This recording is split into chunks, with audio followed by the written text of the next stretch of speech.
Բացառում այսինքն ճիշտ հասկացանք Գագիկ Ծառուկյանի, Հակի եւ մյուս Ես արդեն նախարարեցի, որ մենք ունենք կարմիր գծեր, այդ կարմիր գծերը ես ասել եմ մնացածը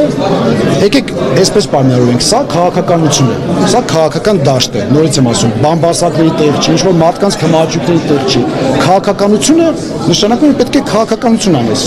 իսկ քաղաքականությունը, քանի որ մենք գնում ենք պարլամենտարիզմի, ցավոք սրտի շատ հեռու ենք դեռ, որովհետև այն մոդելը, որը պետք է աշխատի, որը աշխատում է արևմտյան երկրներում, մեզ մոտ ցավոք սրտի չի աշխատում, բայց այնուամենայնիվ պարլամենտարիզմը հենց նրա մասին է, որ տարբեր քաղաքական ուժեր ստանում են ժողովրդի քվեն եւ փորձում են ժողովրդի ստացած քվեի շնորհիվ իրականացնել իրենց ծրագրերը։ Ինքնանպատակ չի։ Շնորհակալություն։ Հա։ Ինքնանպատակ չի։ Խնդրեմ ասեք իրոք մի քիչ լրություն լինի, էլի այնտեղ։ Ինքնանպատակ չի լինել իշխանություն, ինքնանպատակ չի լինել ընդդիմություն, լինել պարլամենտում։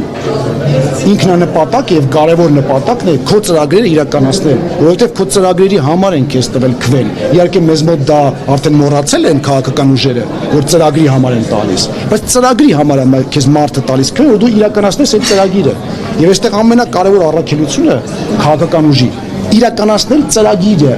եւ որ ուժի հետ կհամագործակցես, որ ուժի հետ չես համագործակցի։ Դա չի էականը ծրագիրը իրականացնելը, բայց ես ինչ եմ ասում կարմիր գծեր, որովհետև ես համոզված եմ, որ այդ ուժերը արդեն իրենց ցույց են տվել, հնարավոր չի իրենց հետ իրականացնել այդ ծրագրերը, օրինակ ԿՊ-ի հետ ես 3 տարի աշխատել եմ։ Ես տեսնում եմ, որ այն ծրագրերը, որը մենք նախանշել ենք հեղափոխության ժամանակ, այն սկզբունքները, որոնց մասին մենք հայտարարել ենք 18 թվականին, սկսեցին քիչ հոդս ցնդել, եւ մեր հիմնական խզումը ԿՊ-ի հետ հենց այդ սկզբունքների մասով է ժողովուրդ։ Այդ ամեն ինչ որ դուք տեսնում եք եւ ժողովուրդը տեսնում է, այն ամեն ինչ մարդիկ դնում են 18 թվականի տեսանյութերը, հետո դնում են մնացած տարիների տեսանյութերը, տեսնում են լրիվ նաեւ ես, այո, նաեւ ես մեր քաղաքական թիմը ներկայացնում եմ, այո, խորը հակասում եմ։ Սա է մեր խզման պատճառը։ Եվ դրա համար արդեն այսօր հստակ ասում եմ, որ այդ մարդկանց հետ ճանապարհ չունեմ անցնելու, անիմաստ է, եւ նաեւ տեսել եմ այլ մարդկանց գործունեությունը, իսկ